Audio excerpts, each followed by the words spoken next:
Hello friends, change dream में आप सबका स्वागत है। और आज हम बात करने जा रहे हैं जो दिल्ली राजधानी क्षेत्र और केंद्र के बीच में जो राजनीतिक घमासान चल रहा है उसके बारे में। ये घमासान क्यों चल रहा है, इसके पीछे का लॉजिक क्या है, रीजन क्या है और इसके पीछे क्या क्या जो शक्तियाँ, सर्विसेज, ये सब जो टॉपिक आ रहे हैं इसका मतलब क्या है। तो इस बारे में मैं पूरा विस्तार चर्चा करूँगा कि आखिर है क्या, इसके बैकग्राउंड के साथ आपसे बात करूँगा। इस वीडियो के बाद से आप इस विषय में पर्याप्त कंडीशन में होंगे समझने के लिए। तो मैं आपको बता दूं कि पहला चीज़ ये है कि 2015 में आपकी सरकार बनी थी और तब से जो केंद्र सरकार है और दिल्ली सरकार है एक दूसरे पे आरोप प्रत्यारोप लगाते रहे हैं कि हमारे काम नहीं करने दिया जा रहा है, हम काम नहीं कर पा रहे हैं। तो हम ये सब बात जानने की कोशिश करें कि आखिर हो क्या रहा है ऐसा। तो सबसे पहले मैं बता दूं कि दिल्ली जो है उसको एक स्पेशल राज्य का दर्जा प्राप्त है।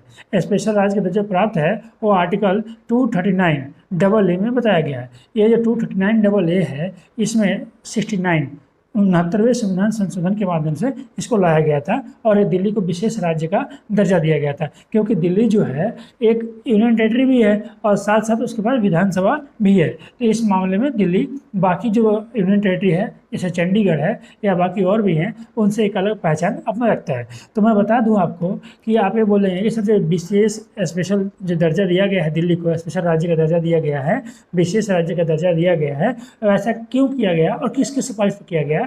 तो ऐसा किया गया है एस बालाकृष्णन कमेटी की सिफारिश पे।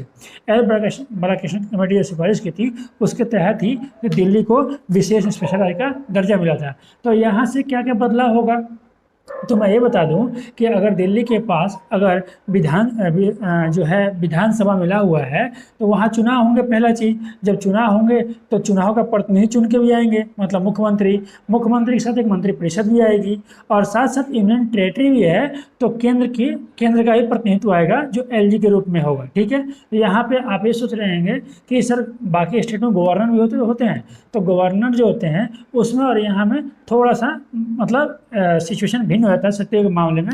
वो मैं आपको नेक्स्ट वीडियो में जब गवर्नर पढ़ाऊंगा तो उसमें चर्चा कर दूंगा, आगे इस विषय में बात कर लेंगे। ठीक है, तो यहाँ बता दूं कि पहला चीज़ यहाँ विधानसभा है तो चुनाव भी होगा। दूसरा चीज़ यहाँ के मुख्यमंत्री चुन के आएंगे।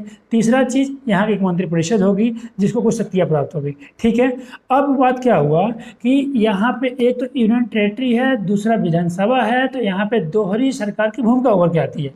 अब ये दोहरी सरकार की भूमिका ही मुख्य जड़ है विरोधाभास का, जो दोनों केंद्र और दिल्ली से राजधानी क्षेत्र के बारे में जो राजनीतिक घमासान चल रहा है उसमें जो उभर के सामने है यही इसकी रीजन है।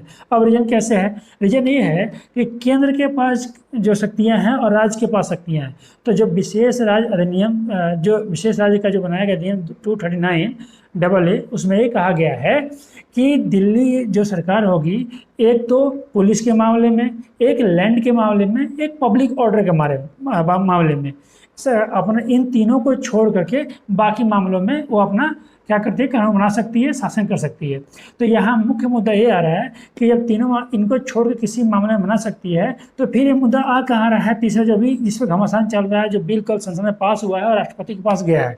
तो यहाँ एक और चीज़ सुनने को ये मिलेगा कि ये तीनों को छोड़ करके एक सर्विस का मुद्दा आ रहा है। सर्विस में जिसमें IAS, IPS बाकी जितने भी ऑफिसर हैं सब हैं उसमें, तो उनका अपॉइंटमेंट कौन करेगा, उनका ट्रांसफ़र कौन करेगा, वो कहाँ नियुक्त होंगे, कैसे कैसे होगा। इसमें सीएम बोल रहे हैं कि हमारे हाथ होना चाहिए, केंद्र हमको काम नहीं करने दे रही है। केंद्र ये बोल रही है कि जो यूटी है, जो दिल्ली विशेष क्षेत्र है, ये कैपिटल है इंडिया का, मतलब ये भारत का कैपिटल है और इसका एक संवेदनशील मुद्दा है जो शक्तियाँ हम उन्हें नहीं दे सकते हैं।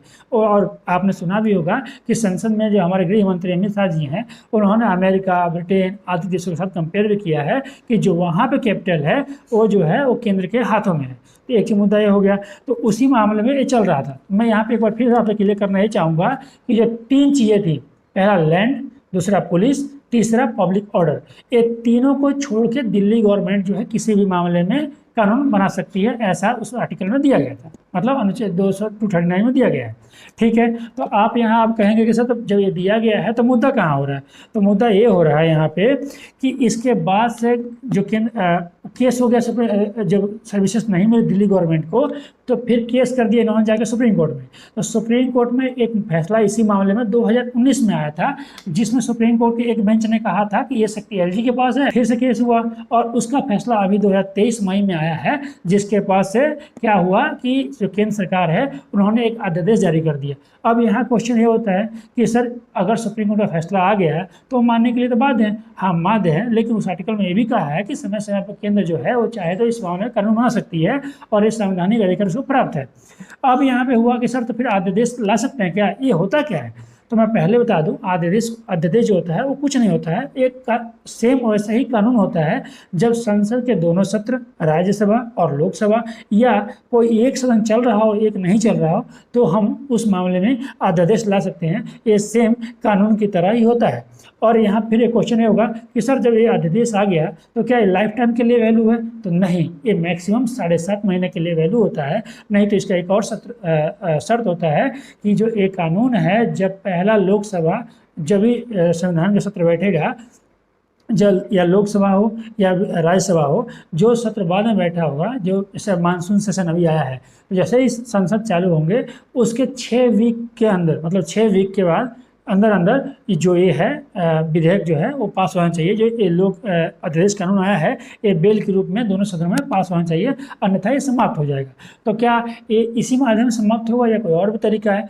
इसके पहले भी एक और तरीका था, अगर गवर्नर या राष्ट्रपति चाहते कि इस बिल को वापस ले लिया जाए मंत्रिपरिषद की सलाह पे, तो भी ये अध्यादेश समाप्त हो सकता था, किंतु ऐसा नहीं हुआ और ये अभी कानून के रूप में बनने जा रहा है, जो कि लोकसभा और राज्यसभा दोनों में केंद्र गवर्नमेंट ने पास कर लिया और ये राष्ट्रपति के पास में।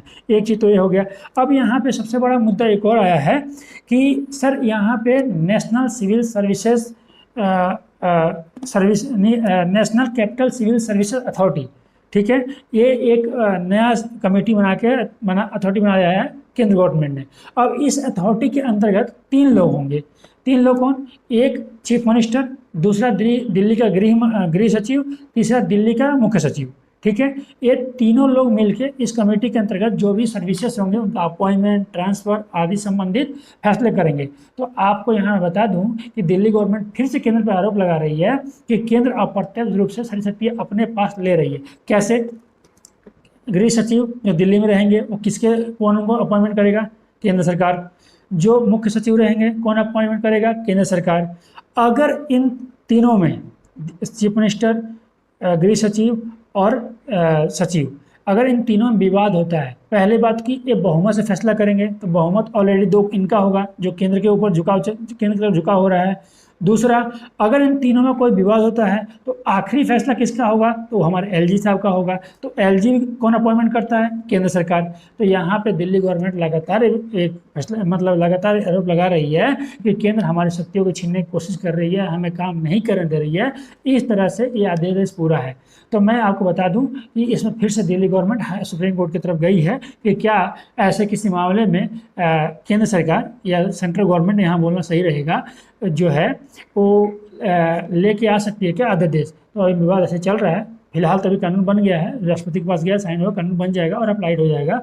और यहाँ पे सबसे मुख्य मुद्दा क्या रहा कि NCCSA national capital civil services authority जो गठित की गई है, जो सर्विसेज को देखेगी अपॉइंट ट्रांसफर मामले में, पहला चीज़। दूसरा मामला ये होगा कि दिल्ली एक विशेष राज्य दर्जा प्राप्त है, तो उसकी संवेदनशीलता भी देखना पड़ेगा हमको। तीसरा मुद्दा क्या रहा कि जो लोकसभा में बिल पास हुआ है वो क्या वैधानिक है, नहीं है, इस पर भी सुप्रीम कोर्ट में चर्चा होगा। क्या सुप्रीम कोर्ट के फैसले के खिलाफ अध्यादेश ला के उसको रोक लगाया जा सकता है? ये भी दिल्ली गवर्नमेंट ले गई है कोर्ट में, तो ये भी देखना होगा। बाकी जितने मुद्दे आएंगे, जो भी होगा, आपसे इस संबंध में बात करते रहूँगा समय समय पर।